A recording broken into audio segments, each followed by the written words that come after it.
Hello, and welcome to the Leadership Edge. I am your host, Ted Gorski. The Leadership Edge is a show that focuses on leadership topics and issues that are affecting you on a daily basis. On the show, we discuss some of these issues and provide some overviews and tips and techniques that can help you navigate yourself through those issues. And on today's show, we're going to talk about the socializer. Yes, dealing and communicating and influencing the socializer. You know, there are times when you're working with people in organizations that you bump into this person in this communication style. And this is a style that bends your ear, tells you everything about what happened over the weekend. Sometimes it's really hard to kind of communicate with this style, especially if it's not the style that you're comfortable with. So today we're going to talk about what you can do to properly communicate with this style. But before we dive into that, let's talk about one of my most favorite quotes by the late Stephen Covey, who said, "We see the world not as it is, but as we are." You know, when we talk about this quote and why I like it so much, is that it really gives us a kind of an insight into the prism of communication styles. You see, we see the world through our lens.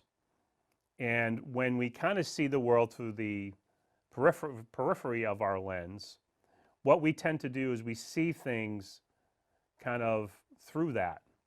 And as a result, we make decisions or our actions come across.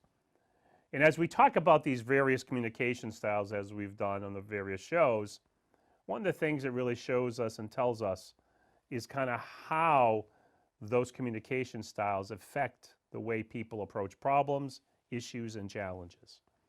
And if you understand as a leader how various peers, direct reports, or stakeholders kind of process their world, it gives you a better approach, an idea on how to approach them.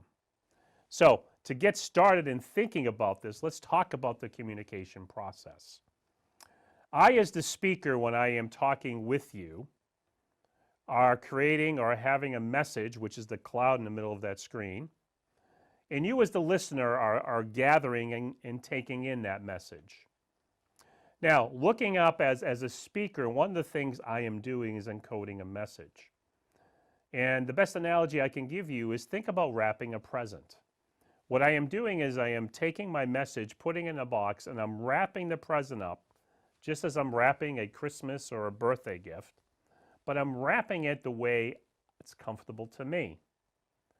You, on the other hand, are decoding, which means you take that wonderful present I gave you and you're ripping it open according to your style.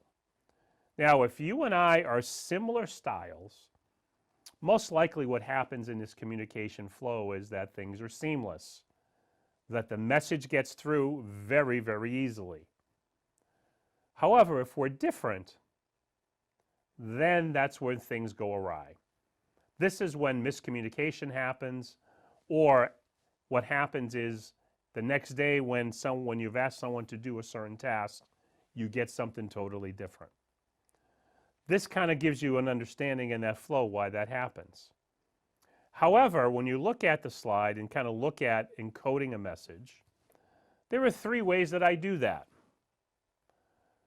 One way is through my body language. It's how I'm sitting, how I'm standing, if I'm using my hands at all.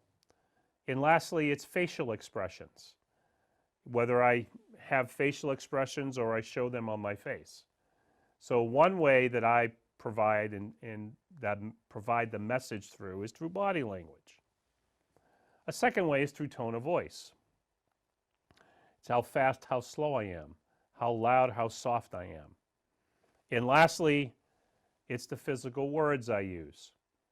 So I use all these three elements, going back to the screen, in terms of how I encode a message. But you can see in the bottom of the screen as the listener, you use the same three elements. You use body language, tone, and words to decipher the message.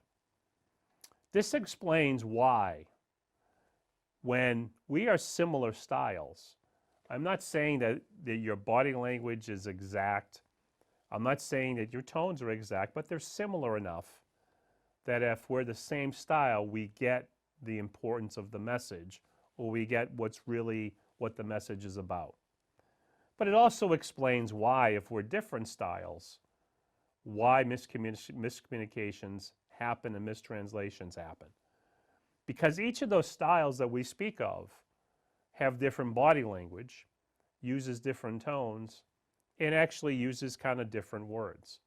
So you can see what happens, how miscommunication happens, because if we're looking at it from a different style perspective, it's interpreting body language, tone, and words in a whole different element.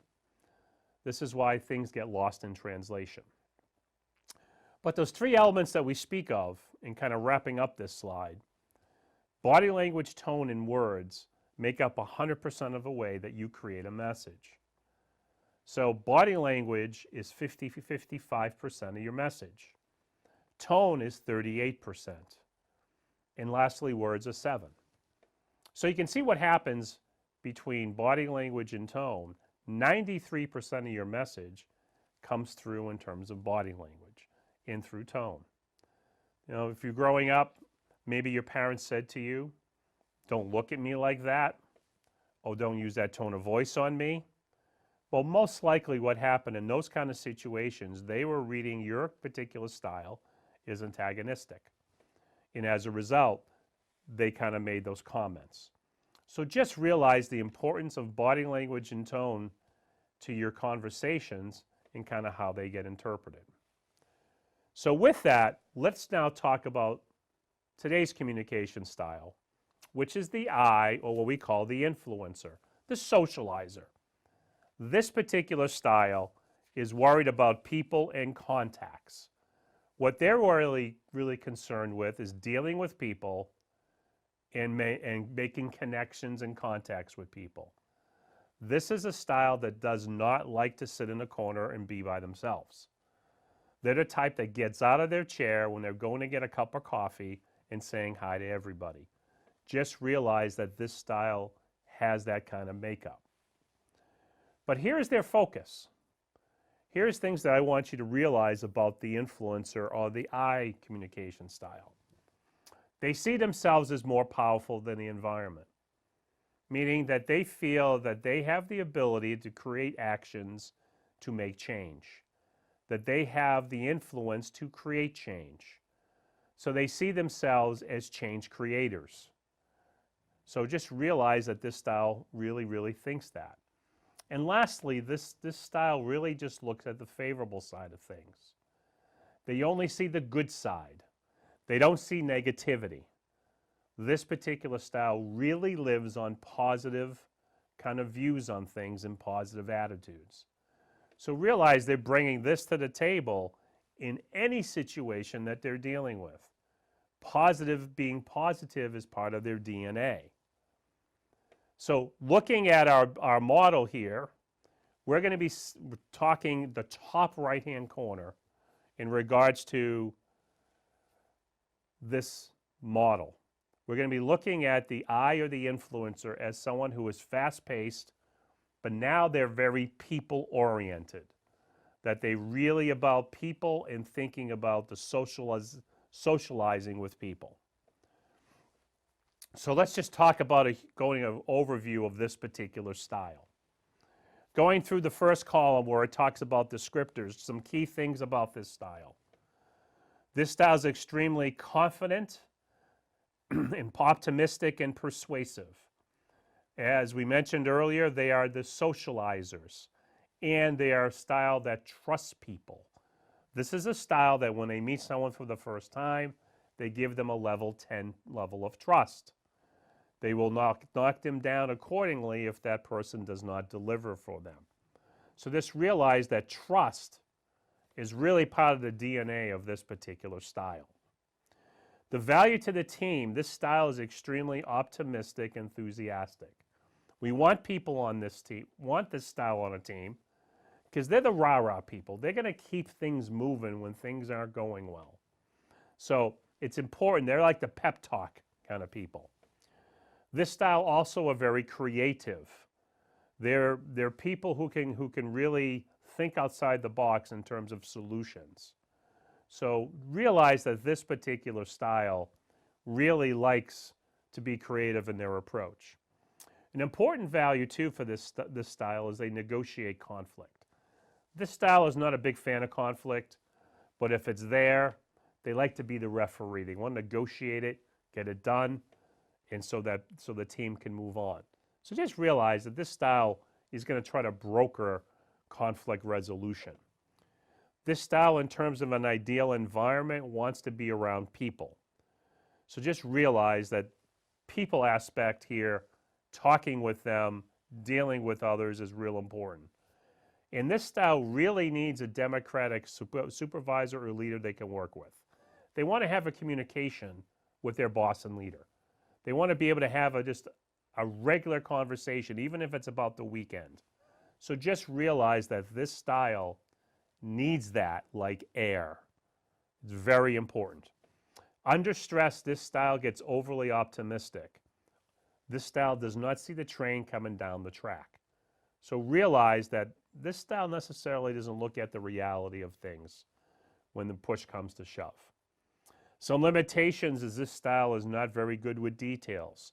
If they walk down a hall and talk to one person and that one person makes a request of them, they would be more than happy to do it. But if they bump into me and I make a request and ask them to do something, they're going to remember my conversation but not yours. So as a result, they may not get that first issue taken care of. It's not that they like me and don't like you. It's just this is how this style operates. I want you to realize that. And this style is run by optimism. Optimism is part of their DNA, and that's how come they can only see the positive side of things. So some examples, of course, Eddie Murphy in his various movies and the characters he plays, huge. Always about having fun. The Axel Foley character, just about having fun and joking around.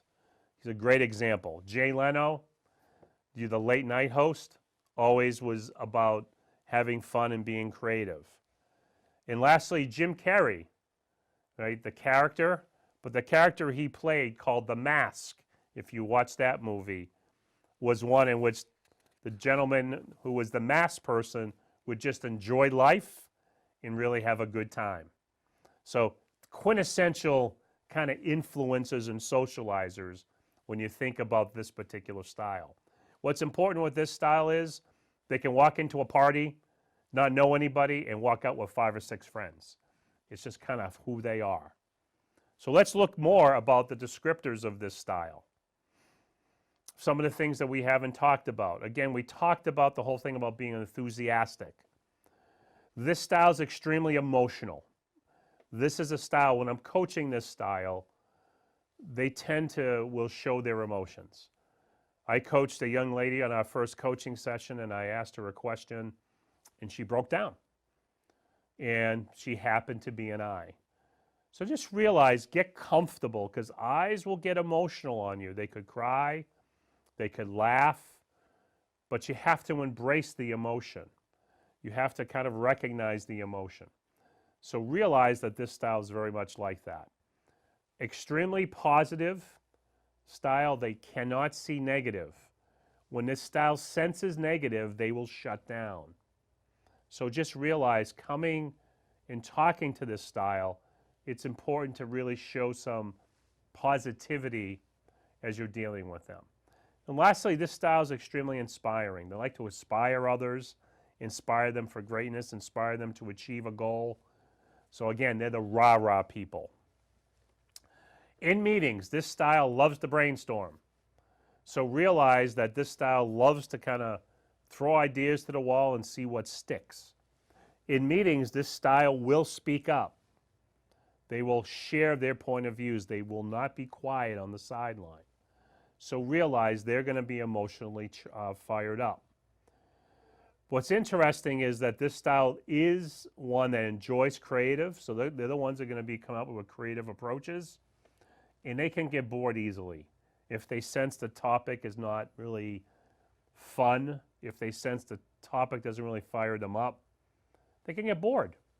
because they're about having constant energy and movement, and they got to feel inspired by the idea or topic. But in meetings, they're going to ask the who questions. Who can help us with this? You know, who is the person that has the skill set to achieve this? So just realize when you're thinking about this particular style, how they're going to deal with. Now, well, here's another key thing to recognize this style. When we think about sitting in a meeting, and where would this style sit? Every conference room has what's called a power seat. And that's usually where the dominant style will sit, because that's the style that all the attention goes toward. The influencer style will be very close to that power seat. May not necessarily sit in the power seat, but they will be 1 or 2 seats from it. So just realize, because the eye loves being the center of attention, they're going to be sitting near that power seat. And it's another dead giveaway in how they come across in meetings. But they're blind spots. What are some of the blind spots?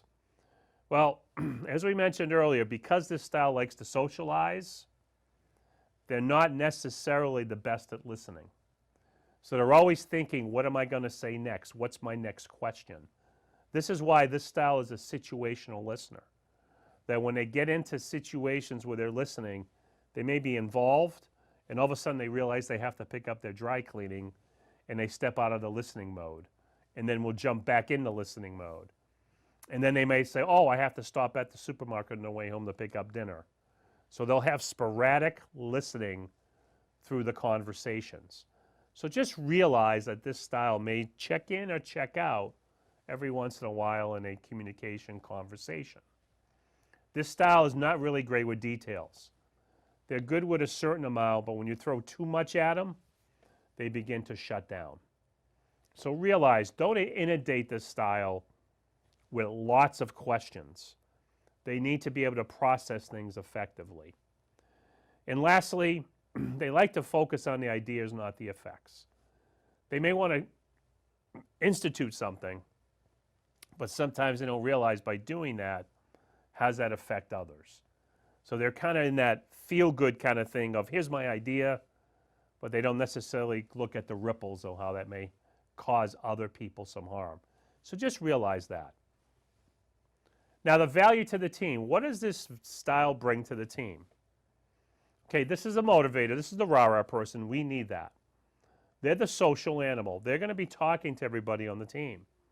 So this style is really good with that in terms of really providing that ability to connect and talk to people. These are your can-doers. No matter what happened, we can do that, we can do that. So it's great to kind of balance off sometimes when people have a sense that they can't to achieve something. This style is all about, we can do this. So great way to bring value to the team. And they're the optimistic problem solver. It doesn't matter what barriers are in the way, we're going to get through them as a team. So it's real important to have this type of person on the team. So how do we recognize this style? How do you recognize that you may be dealing with this style? Well, first thing we'll say is this style is extremely extroverted. They're going to go out and be talking to people. They're going to enjoy talking to people. You'll hear them walking down the hall. They'll be extremely loud. Okay, they're kind of loud, and when they tell jokes, you can tell that because sometimes they mess up the punchline. Right? But you're gonna hear them because they're going to be very loud. This style is extremely trustworthy. They trust others because they want to make sure that things get done. So realize that this person always puts people at a level of trust. This style has facial expressions like crazy. So realize that when you have a person that has a lot of facial expressions, most likely it's an eye. You can tell from their expressions on their face what they're feeling.